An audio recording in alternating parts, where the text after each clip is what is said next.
Hello friends, Neha એજ્યુકેટરમાં આપનું સ્વાગત છે. આજે હું તમારા માટે લઈને આવી છું 18 સપ્ટેમ્બર 2025 ના મહત્વના કરંટ અફેર્સ, જે તમારી આવનારી પરીક્ષામાં તમને ખૂબ ઉપયોગી થશે અને ચોક્કસથી તમને 1 માર્ક અપાવશે. પરંતુ એ પહેલા એક રિક્વેસ્ટ, આ વિડીયોને તમે શરૂઆતથી લઈને અંત સુધી જરૂરથી જોજો, તો જ તમને કન્ટેન્ટ અંગે માહિતી મળશે. અને તમે જો નવા હોય તો ચેનલને સબસ્ક્રાઇબ કરવાનું ભૂલતા નહીં. અને જે લોકોએ મારી ચેનલ જોવે છે એમને ખ્યાલ જ હશે કે હાલમાં તલાટીની જે એક્ઝામ લેવાય એમાંથી મેં તમને કરાયું છે, એમાંથી ઓછામાં ઓછા 12 થી 14 ક્વેશ્ચન્સ આવ્યા છે, ખરું ને ફ્રેન્ડ્સ?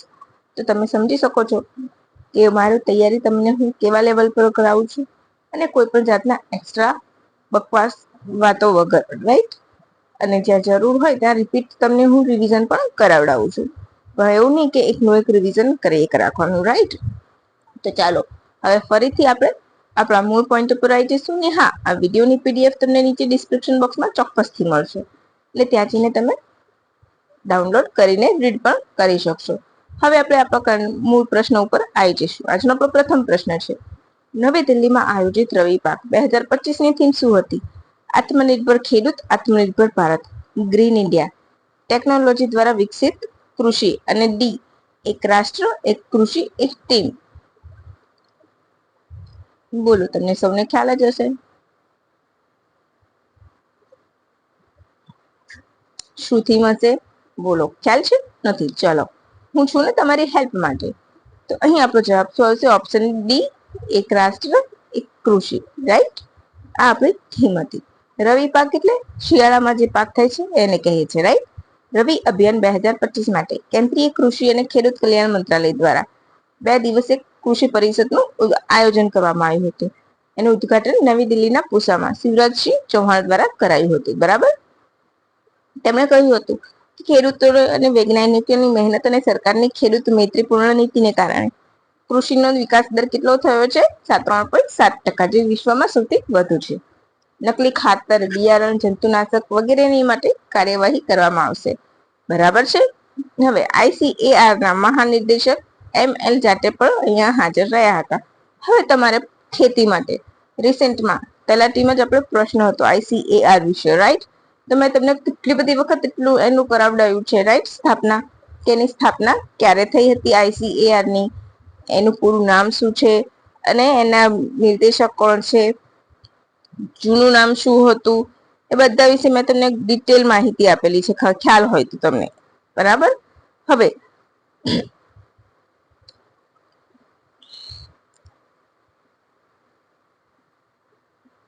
એક જ મિનિટ, પાણી પી લો.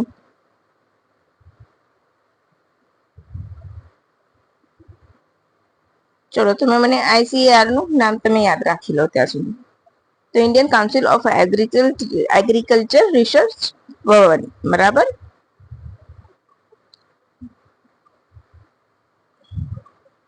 એનું હેડક્વાર્ટર ક્યાં છે? Agriculture, Indian council of agriculture research નું નવી દિલ્હીમાં છે, બરાબર? કૃષિ ભવન ખાતે. મેં તમને એડ્રેસ સાથે હું તમને બોલી ગઈ, મારે એકચ્યુઅલી બોલવું જ નહોતું.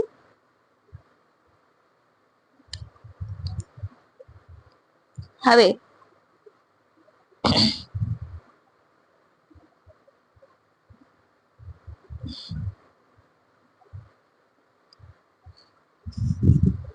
યાદ રાખજો પૂરું નામ, બરાબર? Indian council of agriculture research, બરાબર છે? યાદ રાખજો, બિલકુલ પણ ભૂલતા નહીં. 1929 માં સ્થાપના થઈ હતી એની, બરાબર? અને જ્યારે સ્થાપના થઈ ત્યારે એનું નામ શું હતું? Imperial council of agriculture research નામ હતું. એ પણ તમારે યાદ રાખજો.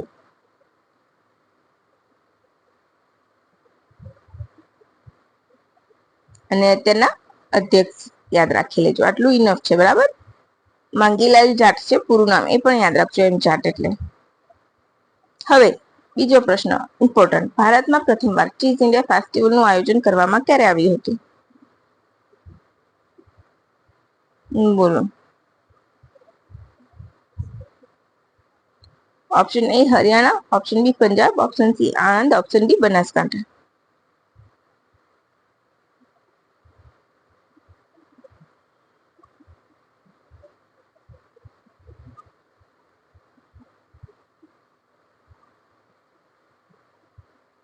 બોલો.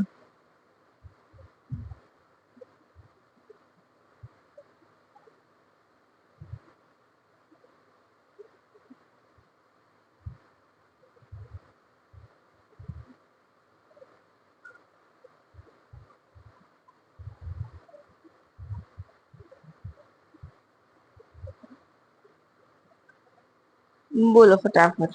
તો ક્યાં કરવામાં આવ્યું હતું? આણંદમાં.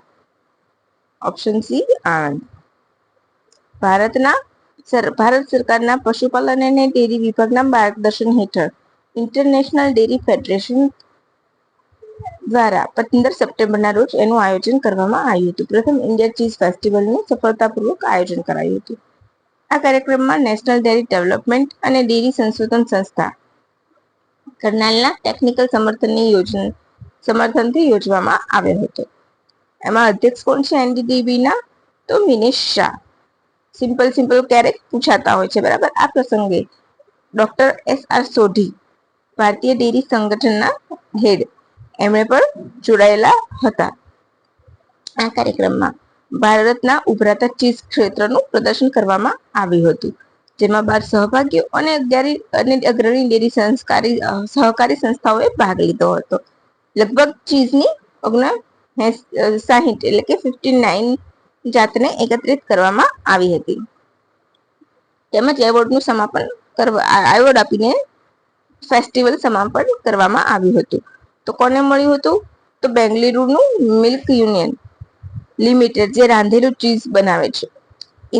ઇન્દોરપુર ડેરી, તો પુણે, અને મધર ડેરી, રાંધેલું ન હોય તેવું ચીઝ, એ બધાને મળ્યો હતો. તેમજ વિવાંદા ગાર્મેન્ટનો પણ સમાવેશ થાય છે.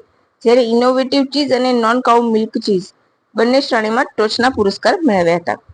એ સિવાય તમને ખ્યાલ હોય તો પશ્ચિમ બંગાળના પનીર ચુરપીને વિશેષ સન્માન આપવામાં આવ્યું હતું. તો ઘણી વખત પૂછી શકે તમને કે ચુરપી, પશ્ચિમ બંગાળનું જાણીતી ચુરપી એ શું છે?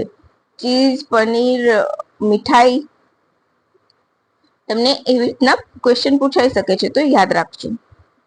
પછી બુસાન ઇન્ટરનેશનલ ફિલ્મ ફેસ્ટિવલમાં ભારતનું પ્રતિનિધિત્વ કોણ કરશે?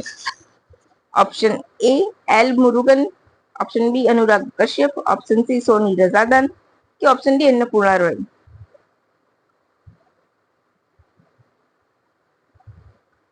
અન્નપૂર્ણા રોય વિશે તમારે મને કહેવાનું છે. મેં તમને હમણાં જ કરાવડાવ્યું છે. એમને હમણાં એક એવોર્ડ મળ્યો છે એમના મૂવીઝ માટે, દિગ્દર્શન માટે.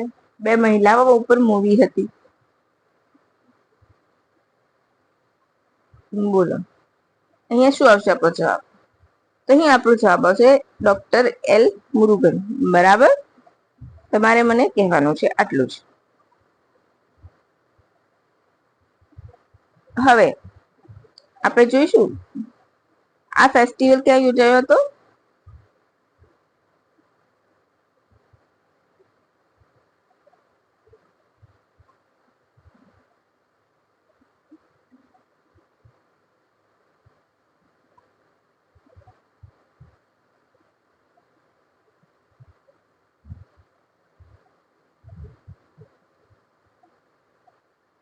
આ ફેસ્ટિવલ ક્યાં યોજાયો હતો?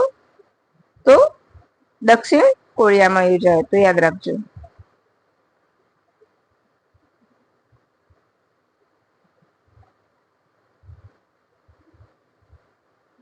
બરાબર. હવે BIFF માં 2025 ભારતની 10 ફિલ્મો ભાગ લેશે. બરાબર.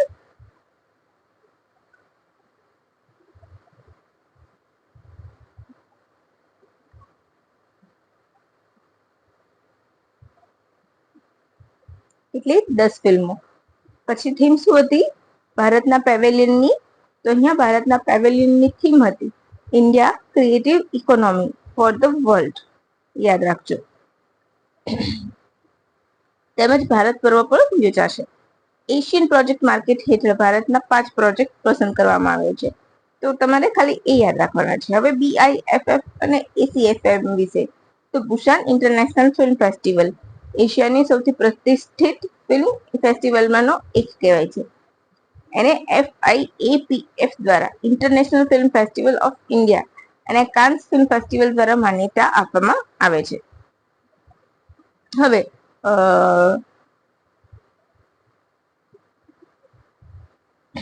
Asian content and film market એટલે કે ACFM નું પૂરું નામ છે. એક અગ્રણી સહનિર્માણ અને ફાઇનાન્સિંગ પ્લેટફોર્મ તરીકે સેવા આપે છે, જે નિર્માતાઓને વૈશ્વિક રોકાણો માટે ભાગીદારી સાથે જોડે છે. પછી મસ્ત મજાનો પ્રશ્ન.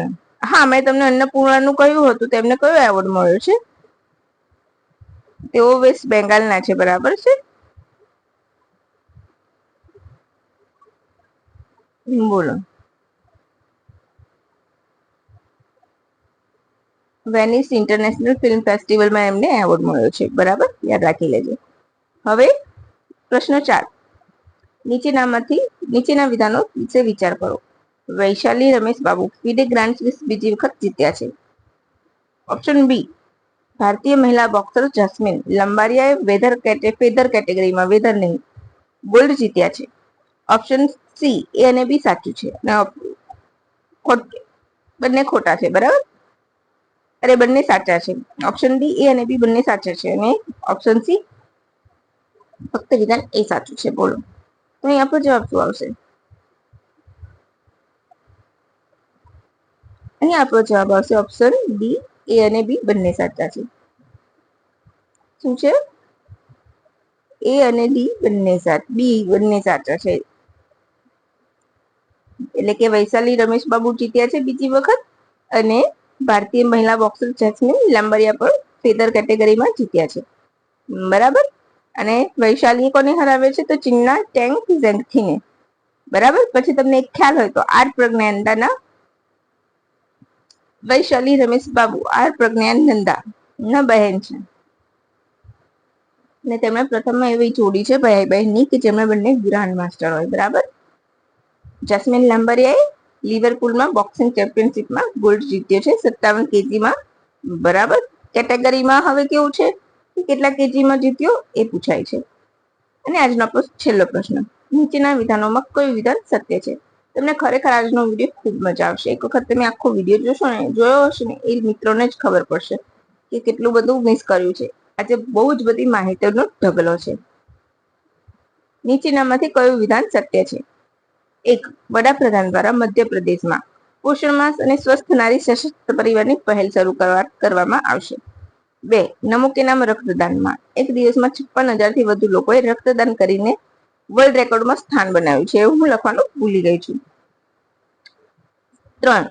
17 સપ્ટેમ્બરથી સ્વચ્છોત્સવની શરૂઆત કરવામાં આવી. અને 4. 17 September world patient safety day તરીકે ઉજવવામાં આવે છે. કયું વિધાન સાચું છે? Option A 1, 2, 3, option B 2, 3, 4, option C 3 અને 4, ઓપ્શન ડી 1, 2, 3 અને 4. વડાપ્રધાનના જન્મદિવસ નિમિત્તે અમદાવાદમાં નમો કે નામ રક્તદાન કેમ્પ યોજાયો હતો. બોલો. અરે, જવાબ તો મેં તમને કહ્યું નહીં. કયું વિધાન સાચું છે? તો ઓપ્શન ડી, બધા વિધાન સાચા છે, રાઈટ? હાલમાં જ અમદાવાદમાં નમો કે નામ રક્તદાન કેમ્પ યોજાયો હતો, રાઈટ? એમાં આ રેકોર્ડ નોંધવામાં આવ્યો છે. એ સિવાય નરેન્દ્ર મોદી સ્ટેડિયમ ખાતે અખિલ ભારતીય તેરાપંથ યોગ પરિષદ દ્વારા પણ રક્તદાન અમૃત મહોત્સવ યોજાયું હતું, બરાબર છે? પરંતુ નમો કે નામ રક્તદાનને વર્લ્ડ રેકોર્ડમાં સ્થાન મળ્યું છે, કન્ફ્યુઝ ના થતા. તેમજ 17 સપ્ટેમ્બર મોદીના જન્મદિવસને સેવા દિવસ તરીકે ઉજવવામાં આવશે, બરાબર છે? એ સિવાય વુમન લેડ ડેવલપમેન્ટના વિઝનને સાકાર કરવા સ્વસ્થ નારીના દ્રષ્ટિકોણ સાથે આગામી 2 સપ્તાહ સુધી ચાલનાર સ્વસ્થ નારી સશક્ત પરિવાર, એટલે યાદ તમારે શું રાખવાનું છે? શેની હેઠળ? તો વુમન લેડ ડેવલપમેન્ટ વિઝન માટે. ઘણી વખત પ્રશ્ન પૂછાય છે કયા વિઝનને સાકાર કરવા શરૂ થયું છે?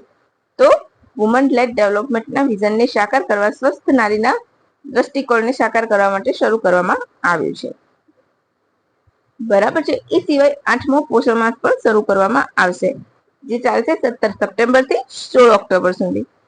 એ સિવાય તો ગુજરાતમાં ભૂપેન્દ્ર પટેલના નેતૃત્વમાં રાજ્ય સરકાર વિકાસ સપ્તાહ યોજી રહ્યું છે.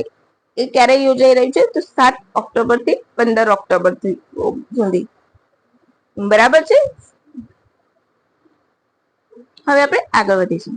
નરેન્દ્ર મોદીએ સૌનો સાથ સૌનો વિકાસ ના વિશ્વાસ સાથે 2001માં શરૂ કરેલી ગુજરાતની વિકાસ યાત્રાને પ્રતિબિંબિત કરશે. એટલા માટે વિકાસ સપ્તાહ કયું રાજ્ય ઉજવે છે? તો ગુજરાત. બરાબર છે. હવે સ્વચ્છોત્સવ તો એ પણ શરૂ થાય છે અત્યારે વડાપ્રધાનની બર્થડે થી. બરાબર છે. અને આખો મહિનો ચાલશે. તો એના મુખ્ય 5 સ્તંભ છે. એ 5 સ્તંભ તમારે આવનારી તલાટીની પરીક્ષા માટે યાદ રાખવાના છે. કેમ? તો જયારે 2-3 વાક્યના પ્રશ્નોના જવાબ પૂછે છે ત્યારે તમને પૂછે તાજેતરમાં જે સ્વચ્છતા ઉત્સવ ચાલી રહ્યો છે એના મુખ્ય 5 સ્તંભ વિશે કહો. તો કયા કયા છે? તો સ્વચ્છતાના લક્ષ્યમાં સુધારો લાવવો, જાહેર સ્થળો પર સ્વચ્છતા રાખવી, સફાઈ મિત્ર સુરક્ષા શિબિર યોજવી, સ્વચ્છ ગ્રીન ઉત્સવ ઉજવવો તેમજ સ્વચ્છતા માટે જનજાગૃતિ લાવવી. આ 5 તેના મુખ્ય સ્તંભ છે. બસ તમારો જવાબ પૂરો અને તમારા પૂરા માર્ક્સ પર ક્લિયર. બરાબર. પછી એનો મુખ્ય ઉદ્દેશ તો ગંદા અને દુર્ગંધ કચરો ધરાવતા સ્થળોની સફાઈ કરવી, સામુદાયિક તહેવારોને પર્યાવરણને અનુલક્ષીને ઉજવવા, સફાઈ કર્મચારીના આરોગ્યની કલ્યાણને પ્રાથમિકતા આપવી, સફાઈમાં જનસંપર્ક સાધીને નાગરિકોની ભાગીદારી પણ કરવી. તો એના મુખ્ય ઉદ્દેશ છે. હવે 17 સપ્ટેમ્બર મેં તમને કહ્યું હતું કે બધા જ વિધાન સાચા છે. તો 17 September world patient safety day ઉજવવામાં આવે છે. પ્રથમવાર 2020માં ઉજવાયો હતો. થીમ શું છે? Safe care for every newborn and every child. યાદ રાખજો, safe care for every newborn and every child. હવે આ તમારા સ્વચ્છોત્સવનારી એના બધાના તમારા પોઈન્ટ. બરાબર છે. ક્લિયર. જો સ્વચ્છોત્સવ ક્યાં સુધી ચાલશે? તો 17 સપ્ટેમ્બર થી ચાલીને 31 ઓક્ટોબર સુધી ચાલશે. બરાબર. પછી સ્વસ્થ નારી સશક્ત પરિવાર તો 17 ઓક્ટોબર થી 2 ઓક્ટોબર. બરાબર. સ્વચ્છ ઉત્સવ તો એના તમને મેં આપેલા છે 5 સ્તંભ. બરાબર. પછી 18 સપ્ટેમ્બર ઉપર આવી જઈશું. તો 18 સપ્ટેમ્બર કયો દિવસ ઉજવવામાં આવે છે? તો વર્લ્ડ બાંબુ ડે. પ્રથમવાર બેંકોકમાં ઉજવવામાં આવ્યો હતો 2009માં વિશ્વ વાંસ સંગઠન દ્વારા. આ વર્ષની થીમ શું છે? તો next generation bamboo solution innovation and design. Bamboo શું છે? ઝાડ છે?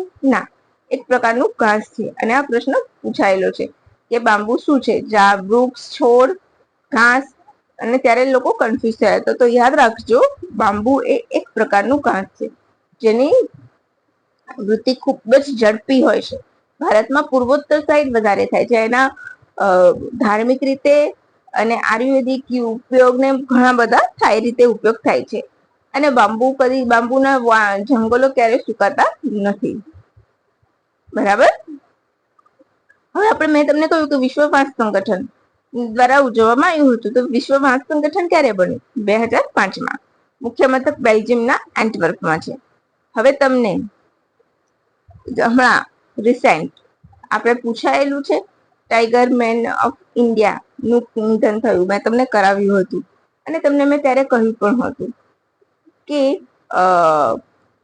હવે તમે યાદ રાખજો ત્યાંનો જવાબ શું આવે. તો વાલ્મીકી થાપર આવતો હોય છે. તો એવી જ રીતના આ પણ છે કે ટાઈગર મેન ઓફ બાંબુ કોને કહેવાય છે?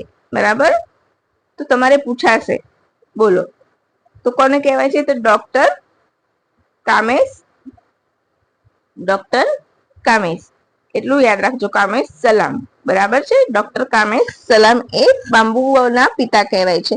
એમના લીધે આ દિવસ ઉજવવાની વાત થઈ હતી. બરાબર.